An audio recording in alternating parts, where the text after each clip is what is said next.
šamanka a rebelka o magii života. Podcast, který spojuje spiritualitu a každodenní realitu. Přinášíme témata jako astrologie, tarot, láska a osobní rozvoj s nadhledem, hloubkou i humorem. Ahoj Daniela. Ahoj Moniko. Vítám tě a naše diváky a posluchače u 20. jubilejní. Pojďme si říct vždycky, přivítejme se s přáteli. Ano, přivítejme se s přáteli u našeho potkání se po 20. Což je krásný, neuvěřitelný a úžasný. Takže už jsme spolu prožili 20 týdnů. No a taky vlastně v tarotu se tomu říká karma neboli soud. To je pěkný. Takže zcela určitě spolu máme nějaký už dávný vztah. To ale víme, že jo? To víme. To víme, když to jsme si něco přinesli z minulých životů. A zase opět přivítejme obraz. No a tento obraz není 20, ale 21, takže vlastně tím se uzavírá celá velká arkána a zase se jde od začátku, protože duše se vyvíjí ve spirále a jak se vyvíjí ve spirále, tak my vždycky něco prožijeme na úrovni velkých cyklů a o cyklech se někdy budeme velmi povídat i přes astrologii a pak zase vlastně, takže to je takový jako zvláštně spirálovitý, že my třeba prožíváme cyklus měsíční, že jo, pak denní, jak jsme si povídali o tatvách, tak i minutový cykly, ale pak jsou velký životní cykly a tohle všechno vlastně kopíruje tarot a vždycky, když nějaký cyklus skončí, že si je to malá spirálka nebo obrovská spirálka, tak se to vlastně uzavírá tímto archetypem a to je ukončení vlastně toho procesu, ale mně se to párkrát jako objevilo, i když člověk jako odešel už do jiných světů, protože to je vlastně takové symbolické vyjádření tohoto našeho světa. A to je karta svět, teda jenom ať si řekneme. Ono vypadá takto. Když byla stvárněná Lady Harris, byla vlastně milenka Aleister Crowleyho, ale je to takový božský tanec, extatický až, protože tam je to i energie jisté fáze vždycky osvícení, když dojdeš nějakému pochopení, anebo dokončíš nějaké dílo, jo, nebo právě dokončíš tu životní fázi. Já jsem někde teďka četla, to bylo hrozně hezký, že se rodíme jako v lásce a že pokud umíráme v lásce a všechno to mezi tím, že není až tak důležitý. Protože vlastně, a to je přesně ono. To je hezký. Jo? To je hrozně hezký. Takže já ti řeknu ten říkánku na tenhle ten archetyp. Univerzum se tomu říká, neboli svět. Nech nahlédnout mi do vzpomínek tvé budoucnosti. A zmatek se promění v božský klid. Tam, kde potkáme se na věčnosti, tam, kde na pořád rádi se budeme mít. To je hezký. To je vlastně to pochopení, že každý mystik o to usiluje, abychom se dostali k pochopení té lásky, ale láska není o tom, abychom měli všechno, což se snaží ego, napucovaný, dokonalý, jo, zvládnutý, ale láska je vlastně o tom přijetí a opravdu o tom pochopení, že každý je v jiné vývojové fázi, každý má jiné démony, se sebou vleče, každý má vlastně jiný příběh, ale vlastně přesto všechno můžeme zůstat v lásce k životu, i když třeba potkáme toho bezdomovce a nesoudíme ho. Tak jo, to je hezký. Takže my dneska zase navážeme trošku na taroty a budeme se dotýkat tarotu a všeho, co s tím souvisí a co nám vlastně přinese energie dnešního dne a povídání. Ale než se do toho pustíme, tak se zase trošku zavěnujeme praktickým věcem a... To je ale o tobě zase, nebo to je tvůj úkol. Můj úkol je být praktická, což až uslyší můj manžel, tak dostane záchvat smíchu. Ale možná v porovnání s tebou jsem o trošku praktičtější, protože nejsem tolik umělecky založená. Jsem taky kreativní, ale jiným způsobem. Jenom jsme zase chtěli opět poděkovat za to, že nás sledujete, chtěli bychom poděkovat předplatitelům vlastně a podporovatelům na Forendors. Moc si vážíme vaší podpory. A zároveň vyzvat vás ostatní, kteří jako jste nadšení z našeho povídání a zároveň někdo říká, že byste chtěli víc a že si úplně jako nevíte rady s tím Forendors, nebo je to pro vás, jak to říct, jako hezky, no hezky to nejde, tak jako oprus se zase někam hlásit. Tak vlastně i v minulém díle jsme říkali, je to výzva, je to challenge, pojďte to zkusit, nebojte se toho Není to zase tak hrozný, jak se to zdá. A pojďte do toho, jestli máte opravdu chuť nás podpořit a to, co se k nám dostává z různých směrů, tak nás to samozřejmě nesmírně potěší a dává to zase jako té naší práci nějakou, jak to říct, nový, ne rozměr, ale vlastně mě vypadlo slovo, pomůž mi, Danielo. Chtěla jsem říct, dává nám to větší smysl. Jo, to je to slovo, dík. Dává nám to smysl, že vlastně i vám to dává smysl. Takže se toho nebojte, na Forendors vás jednoduše navedou, jakým způsobem se můžete stát našimi podporovateli, předplatiteli. Já jsem to taky zvládla, řekla jsem své kamarádce.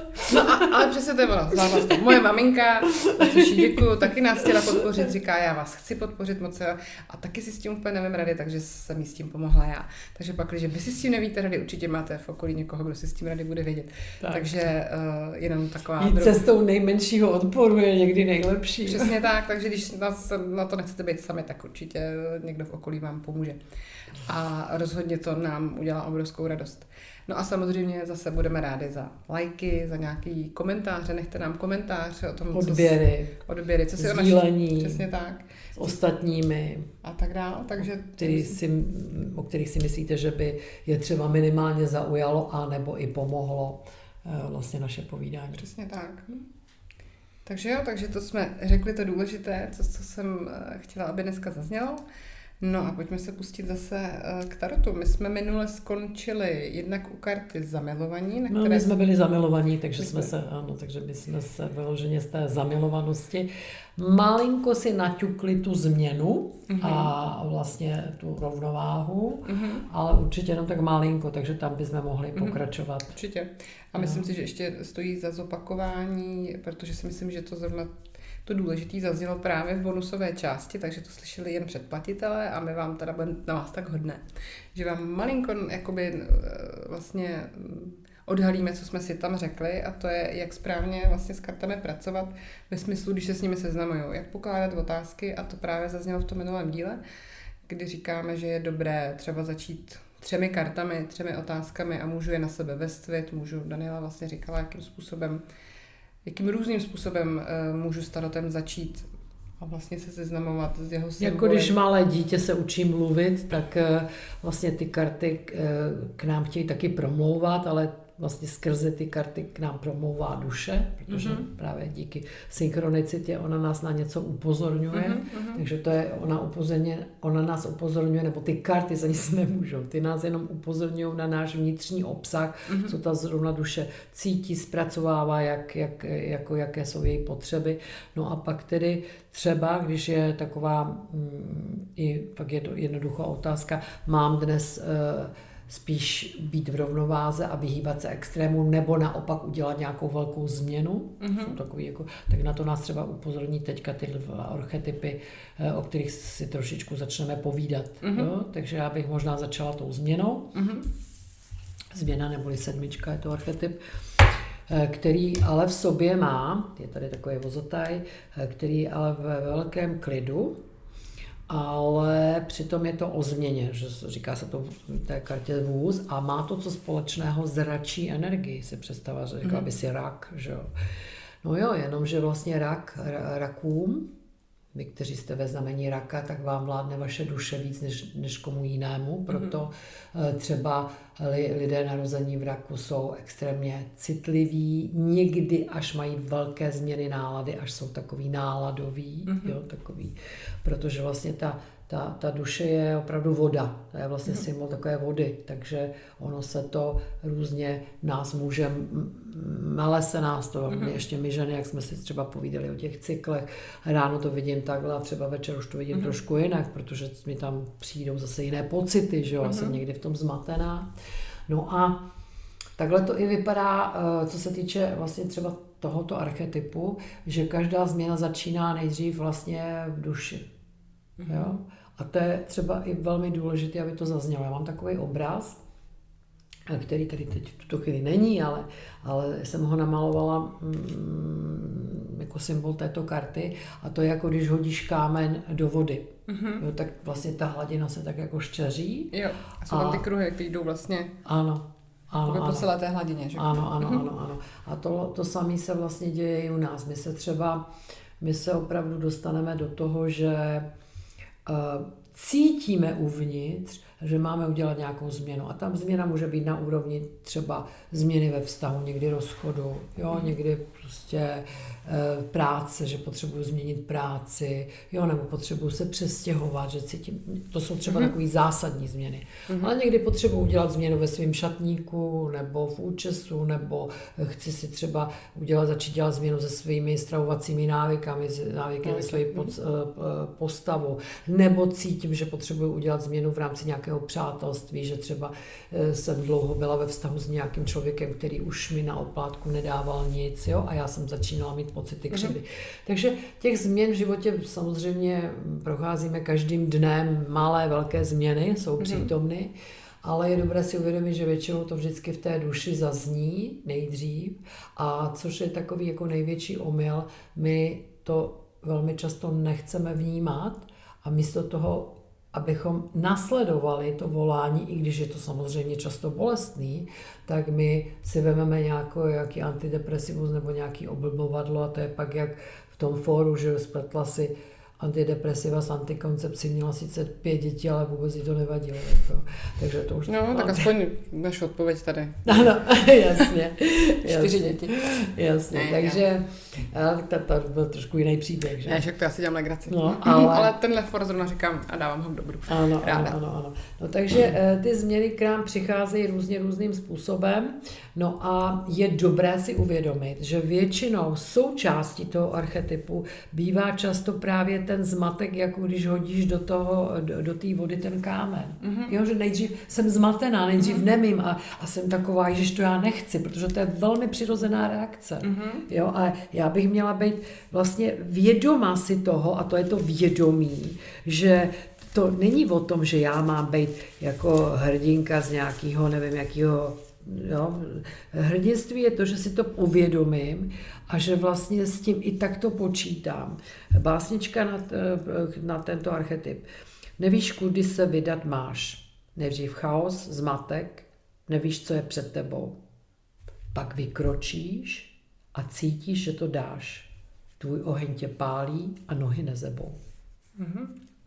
Jo, takže je to vlastně součást přirozeného stavu, když se dostáváme do těch změn. A pak se to v té duši sedne a ty víš, že tu změnu prostě už musíš udělat i venku. Ale je velmi moudré, aby si to sedlo a aby si se vlastně utvrdila, nebo aby se každý utvrdil, aha, já tu změnu teďka už vlastně budu podstupovat. A pak třeba i je dobrý už si i připravit nějaké, jo, že nejít zbrkle. Protože tato karta nás upozorňuje na to, že není změna jako změna. Pokud je ta změna ta, že já vlastně zbrkle, až tak jako instinktivně nemoudře udělám změnu, že zrovna tedy jsem obětí nějakého naštvanosti, hněvu, hodím prdelí, nepochopím vůbec třeba kvůli čemu jsme se nepohodli s partnerem a odcházím k mamince. No tak je to prostě změna pod vlivem ega jenom, jo. Ale ta změna, která je pak faktická, pokud se vlastně stav, kdy se my nepohodneme, trvá třeba 10 let, tak to už jako není úplně značka ideál. A pak by třeba už zase ta druhá extrémní věc je respektovat to, že on se nezmění, ani ta situace se nezmění, pokud já už vědomě tou změnou do toho nevstoupím. No takže pak tu změnu už činím venku, docela třeba i promyšleně, vědomě, a tohle je odkaz té karty, jo, že on je úplně v pohodě a on už je vlastně nehybnej, protože on má vnitřně uklizeno. Jasně, a už jenom ten, když bych to teda ještě dala do té symboliky, ten vůz ho táhne vlastně, nebo ten někdo ho, a on jenom vlastně to řídí, protože už je na to napojený. Já bych na to jenom navázala nějakou tady osobní vsuvkou, kdy vlastně si uvědomuji, že vlastně opravdu ta změna probíhá uvnitř a je to takový, a zase bych ještě se vrátila i k bláznovi, kdy vlastně tam někde ti něco říká i ten tvůj duch, hele, pojď nudy, nebo tady už si načerpala, co si potřebovala v této konkrétní zkušenosti a pojďme dál. A myslím, že už jsem to i v nějaké epizodě říkala, že vlastně já pak začnu mít jako jednak takový pocit, že úplně nejsem jako kdyby doma vnitřně, že tady jako něco mi úplně nesedí v tomhletom něčem, já nevím si prostředí, situaci, práci. Už to přerostlo. Jo, přesně. Jak zpívá Kája Gordi, za štěstím, že jo? Jo, a to je ono. A vlastně dlouho jsem pocitovala takový pocit, i třeba jako v předchozí práci, jakože mi je opravdu malý oblečení. A to je tak zvláštní jako pocit, že tam jako je ti to všude malý a těsný a je to divný, ale teď samozřejmě u mě hodně převládal v té době strach, takže já jsem... Jako všude. Přesně, jak jsem nebyla schopná prostě udělat najednou to rozhodnutí. A je to v pořádku, je potřeba si říct, že ano, prostě někdy to tak je. A nebyla jsem najednou schopná říct, hele, dávám výpověď. Prostě nazad. Takhle daleko jsem v té době nebyla. Ale vnitřně jsem cítila, že vlastně i to volání, že už ta změna. A vlastně jsem přesně potom se uklidnila tím, že jsem si říkala, až to pro mě bude bezpečný, tak já poznám, vlastně tak to jako přijde, tak ta změna se uděje, už jsem na ně jako připravená. A vlastně to byl ta moje práce s tím, že jsem cítila, že ta změna jako přichází a že je potřeba ji udělat. Nicméně ve výsledku mi vlastně pomohlo to, že změnu za mě udělal někdo jiný, jo? Že vlastně z té práce jsem byla odejita, to byl trošku pro mě teda šok, ale vlastně zároveň to bylo to nejlepší, co se mi v té době stalo, protože bych vlastně nebyla tam, kde jsem teď a ta cesta byla teda jako, a to jízda a je to skvělý, takže já jsem za to vděčná. Ale říkám, už jsem delší dobu vnímala to, o čem teďka mluvíš, jakoby i vlastně v souvislosti s kartou vůz, že ta změna uvnitř se jako začala odehrávat a já jsem se na ní jako učila se ladit a ne vždycky to jde poznat, ale vlastně to je nějaká škola. Když je překážka je velká ta, že když my třeba jsme dlouhodobě v něčem, co je velmi dysfunkční a velmi stresující, a tady už o stresu jsme se bavili, a velmi je to součástí nějakého utrpení a fakt nějakého velkého trápení, tak vlastně to fyzické tělo na všechno reaguje blesku rychle, ale takovým způsobem, že si vytváří na tom závislost. Jo? Takže že já říkám s oblibou úplně to nejprimitivnější, když si představíš, jak koušeš do citronu, tak ten moment máš plnou pusu slin. Jo? Takže opravdu tělo nerozeznává, jestli to je skutečnost, nebo to jako je to fikce nebo realita. Takže takhle proto nám tak můžou pomáhat různé jako vizualizace a podobně. Že? No a když já si vlastně užívám to utrpení nějakou delší dobu, tak mi to tělo vytváří nějaké přiměřené chemické reakce, které jsou samozřejmě velmi škodlivé, protože jsem ve stresu a tak dále. A chátrá to tělo, vyloženě chátrá, ale je na tom závislé. A pokud já se jako rozhodnu se zbavit toho trápení, tak to tělo jako by to trápení dál chtělo. A proto, když jdu ty první kroky potom, že se zbavuju toho trápení, že opravdu dělám tu změnu, tak vlastně mám jakoby prázdnotu a jakoby první potřebu třeba možná i vyděšení, že se vrátím do toho známého destruktivního prostředí, aby se vlastně vyráběly ty samé chemické reakce. Teďka mi napadl film, mám pocit, že se to jmenovalo Lepší už to nebude, a s Jackem Nicholsonem, že jo, a tam on trpěl obsedantně kompulzivní poruchou a byla tam nějaká servíka Carol, kterou zachránil z utrpení, protože její synek byl nějak velmi, velmi nemocný a ona neměla peníze na to, aby ho vyléčila, takže neustále jenom se trápila a přizpůsobovala nemoci svého syna. A Jack Nicholson vlastně jí pomohl, že zaplatil nějakou drahou léčbu ze zcela zištních důvodů, protože chtěl, aby ho obsluhovala dál. On jako, že obsedantně kompulzivní poruchou chtěl tu samou servírku. No a ona se pak dostala, ona se vyloženě sedla a zhroutila se doma, tu scénu, na tu jsem koukala velmi dlouho, protože matka jí říkala, pojď, máme teďka hodně času, můžeme jít ven, můžeme se bavit, můžeme se smát jako ostatní lidi. A ona řekla, já potřebuju tady psát dopis, kterým si musím uvědomit tu hrůzu, že já teď můžu dělat cokoliv, ale já to neumím. Já to neumím. Já jsem vlastně celou dobu byla nastavená tak, že jenom pomáhám tomu synovi a teď ještě procházím tou fázi, že já mu už nemusím pomáhat.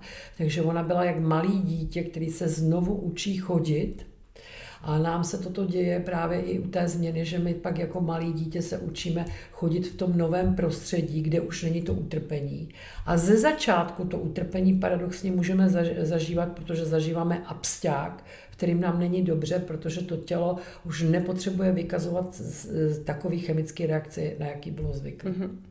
No a zároveň vlastně tady, když si dal ten příklad tohoto filmu, tak nebo tady té situace, tak si myslím, že ta změna je i o tom opravdu strachu z toho novýho, že jo, z toho neznámého. A to neznámé je děsivé. To je zase úžasný teda film úplně z jiného soudku Krucovi. To je kreslený animák z doby kamenný, jestli myslím. A to je skvělý a ten začíná, že ten táta říká všem, všechno nový je špatně, všechno nový, musíme se bát, strach nás prostě drží při životě. A teď tam jako takhle vlastně tím to začne, jak je všechno nový a všechno jiný je špatně. A vlastně tam je rebelka dcera, která jako jde proti tomu a objevuje ten nový svět a to teda doporučuji, ten film má fakt velkou hloubku. Ale říkám to proto s ohledem na to, že ten strach nás někdy může, jo, nejen ten absťák, ale vlastně i ten strach z toho, co jsi teďka řekla přesně v té scéně toho filmu, jako jak já teď budu žít, jak to budu dělat, to mě tak doprovází, to je takový můj stín, který vlastně pořád se mnou je, že já nevím, jak jinak. Já vím, že takhle lidi se často uzavírají do svých nemocí, jo? Že z toho mají vlastně životní téma. Takže kdyby nebyla jejich nemoc, tak oni nemají o čem konverzovat, čím zabývat vlastně svůj každodennost od rána do večera. Je podřízená nemoci, ale nejenom ve smyslu beru léky a jdu k doktorovi, ale vlastně jak přemýšlej, o čem se s lidma baví. Vlastně, a to je jedno, jestli říkají, jaký jsou chudáci, nebo jak to skvěle zvládají, nebo já nevím, cokoliv jiného, co s tím souvisí. Ale vlastně to je jeden z důvodů, proč pak nemůže fungovat nic, co jsme si řekli o tom uzdravování těla. Protože v ten moment já ještě si musím uvědomit, že nemoc je moje téma číslo 1 a že je naprosto obsazený ve všech složkách mý bytosti. A tam je potřeba s tím jako pracovat. Najednou najít si jiný téma a možná i to může pak pomoct k tomu uzdravení. Takže to jsem ti jenom chtěla doplnit. Přišlo mi to jako užitečný k tomu tématu. No a proto tam třeba přichází i další jako utrpení nás žen, a já jsem si s tím třeba taky prošla, že jsem si myslela, že to mám zvládne a neměla jsem to. Když děti odcházejí z hnízda, jo? Ta žena vlastně si neuvědomí, že tahle fáze života končí a že ty děcka nás nebudou potřebovat a ono se říká, že když nás pak ty děti nepotřebují, to znamená, že neznamená, že oni rádi za nimi nechodějí, nebo, jo, ale že nás už fakticky vůbec nepotřebují, tak to jsou dobře vychované děti, protože žijou vlastně v samostatnosti a tak dále. A někdy samozřejmě i oni můžou zažívat nějaké nesnáze a pak nás potřebují takzvaně víc, ale takové to maminkování, jo, že ty děti nás opustí a co já teď, jo, teď teda jsem v nějaké fázi životní, teď už třeba i ten vztah je nějakým způsobem trošku jako unavený, protože jsme se bavili jenom a žili jsme jenom provozní vztahy, co se týče dětí a co teď, jo, někdy se stane, že ty lidi na sebe koukají, prázdné hnízdo takzvaně a oni můžou začít žít, jo, ale nevědí jak. Takže ta změna vždycky přináší takové to pole neorané. Znáš ten for, jak se baví, bože můj, evangelik, katolik a žid, kdy začíná život? No, neznám. No tak jako tak říká vlastně katolik, říká, no, my se domníváme, že život začíná v momentu, když vlastně spermie oplotní vajíčko, proto třeba už ani jako potrat by neměl být správně, protože tam už je ten život.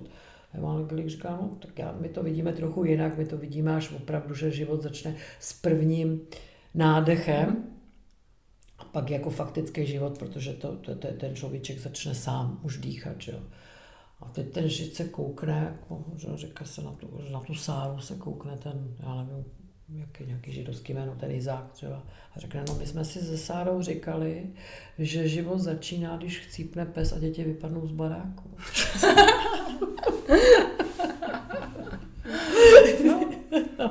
To je takový samozřejmě zlehčení té situace, ale něco na tom bude, i když samozřejmě ty pejsky bych tam netahala, protože já jsem milovnice psů i koček a dokonce vždycky se to umudlá i tak, že já se třeba ráda cestuju, že jo, a vždycky někdo se pak o ty zvířatka dokáže na chvíli postarat, takže mi nemusí umírat, tak. To je dobrý, no, to záleží žít i tak. Tak pojďme se zase vrátit přes tohle naše povídání zpátky k tarotu.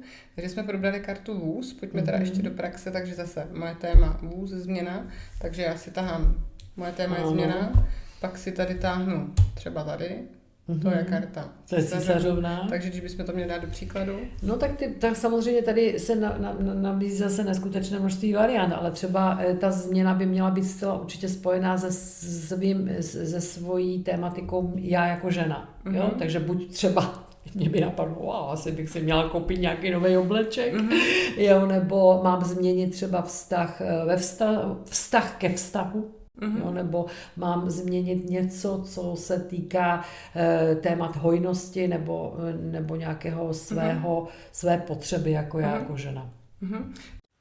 Přátelé, tímto se s vámi pro tuto chvíli loučíme. Nebo možná jen částečně. Pokud vás naše povídání zaujalo, můžete si celou epizodu poslechnout na platformě Forendors. Máte možnost zakoupit si tuto konkrétní epizodu nebo si rovnou pořídit předplatné, které vám odemkne přístup ke všem našim epizodám. Odkaz je v popisku. Děkujeme, že jste s námi a budeme se těšit zase na příště.